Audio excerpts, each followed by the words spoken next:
कार्तिक मास कथा अध्याय 8 सारे दुख दूर होंगे। मित्रों, सादर जय श्री कृष्ण। मैं पंडित कमलेश शर्मा और आप देख रहे हैं हमारा ये यूट्यूब चैनल। बहुत बहुत स्वागत है, बहुत बहुत अभिनंदन है हमारे इस यूट्यूब चैनल में। मित्रों, आज हम कार्तिक मास कथा का 8वां अध्याय का वर्णन करेंगे। आपको कार्तिक मास कथा की महत्ता तो पहले ही बता चुके हैं। कार्तिक मास में व्रत करने से सारे दुख दूर होते हैं। प्रातःकाल स्नान करने से, भगवान की आराधना करने से, मंत्र जाप करने से सभी पापों का नष्ट होते हैं। निश्चित रूप से तुलसी पर दीप लगाने से, तुलसी का पौधा रोपने से सारे दुख दूर होंगे। भगवान विष्णु का आशीर्वाद मिलेगा। इस महादान का बड़ा महत्व है। आइए कार्तिक मास के 8वें अध्याय का वर्णन करते हैं। वीडियो शुरू करने से पहले छोटा सा निवेदन है आपसे, अभी तक आपने हमारे चैनल को सब्सक्राइब ना किया हो तो प्लीज़ इसे सब्सक्राइब अवश्य करें। मित्रों, जय श्री कृष्ण।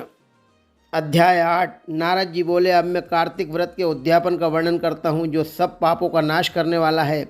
व्रत का पालन करने वाला मनुष्य कार्तिक शुक्ल चतुर्दशी को व्रत की पूर्ति और भगवान विष्णु की प्रीति के लिए उद्यापन करे। तुलसी के ऊपर एक सुंदर मंडप बनवाए, उसे केले के खंभों से संयुक्त करके नाना प्रकार की धातुओं से उसकी विचित्र शोभा बढ़ाए। मंडप के चारों ओर दीपकों की श्रेणी सुंदर ढंग से सजा कर रखे। उस मंडप में सुंदर बंधनवारों से सुशोभित 4 दरवाजे बनाए, उन्हें फूलों से तथा चंवर से सुसज्जित करे। द्वारों पर पृथक पृथक मिट्टी के द्वारपाल बनाकर उनकी पूजा करें। उनके नाम इस प्रकार हैं: जय विजय, चंड प्रचंड, नंद सुनंद, कुमुद और कुमुदाक्ष। उन्हें चारों दरवाजों पर 2-2 के क्रम से स्थापित कर भक्तिपूर्वक पूजन करें।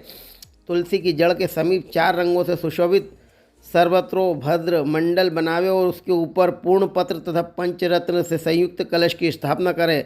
कलश के ऊपर शंख चक्र गदाधारी भगवान विष्णु का पूजन करें। भक्तिपूर्वक उस तिथि में उपवास करें तथा रात्रि में गीत वाद्य कीर्तन आदि मंगलमय आयोजनों के साथ जागरण करें। जो भगवान विष्णु के लिए जागरण करते समय भक्तिपूर्वक भगवत संबंधी पदों का गान करते हैं, वे सैकड़ों जन्मों की पाप राशि से मुक्त हो जाते हैं। जो मनुष्य भगवान के निमित्त जागरण करके रात्रि भर भगवान का कीर्तन करते हैं, उनको असंख्य गोदान का फल मिलता है। जो मनुष्य भगवान की मूर्ति के सामने नृत्य गान करते हैं, उनके अनेक जन्मों के एकत्रित पाप नष्ट हो जाते हैं। जो भगवान के सम्मुख बैठकर कीर्तन करते हैं और बंसी आदि बजाकर भगवत भक्तों को प्रसन्न करते हैं तथा भक्ति से रात्रि भर जागरण करते हैं, उन्हें करोड़ों तीर्थ करने का फल मिलता है। उसके बाद पूर्णमासी में एक सपत्नीक ब्राह्मण को निमंत्रित करें।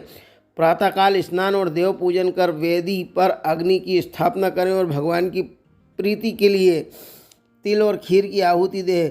होम की शेष विधि पूरी करके भक्तिपूर्वक ब्राह्मणों का पूजन करें, उन्हें यथाशक्ति दक्षिणा दें। फिर उनसे इस प्रकार क्षमा प्रार्थना करें, आप सब लोगों की अनुकंपा से मुझ पर भगवान सदैव प्रसन्न रहे।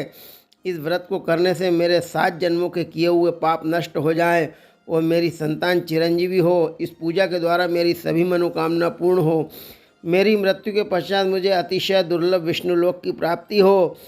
पूजा की समस्त वस्तुओं के साथ गाय भी गुरु को दान में दे। उसके पश्चात घर वालों और मित्रों के साथ स्वयं भोजन करें। भगवान द्वादशी तिथि को शयन से उठे, त्रयोदशी को देवताओं से मिले और चतुर्दशी को सबने उनका दर्शन एवं पूजन किया, इसलिए उस तिथि में भगवान की पूजा करना चाहिए। गुरु की आज्ञा से भगवान विष्णु की सुवर्णमयी प्रतिमा का पूजन करें। इस पूर्णिमा को पुष्कर तीर्थ की यात्रा श्रेष्ठ मानी गई है। कार्तिक माह में इस विधि का पालन करना चाहिए। जो इस प्रकार कार्तिक के व्रत का पालन करते हैं, वे धन्य और पूजनीय हैं। उन्हें उत्तम फल की प्राप्ति होती है। जो भगवान विष्णु की भक्ति में तत्पर हो, कार्तिक में व्रत का पालन करते हैं, उनके शरीर में स्थित सभी पाप तत्काल नष्ट हो जाते हैं। जो श्रद्धापूर्वक कार्तिक के उद्यापन का महत्व सुनता या सुनाता है, वह भगवान विष्णु को सायुज्य प्राप्त करता है। इति श्री अध्याय 8 समाप्त। भगवान श्री कृष्ण की जय हो। ओम नमो भगवते वासुदेवाय नमः। शुभकामनाओं के साथ नमस्कार। जय श्री कृष्ण।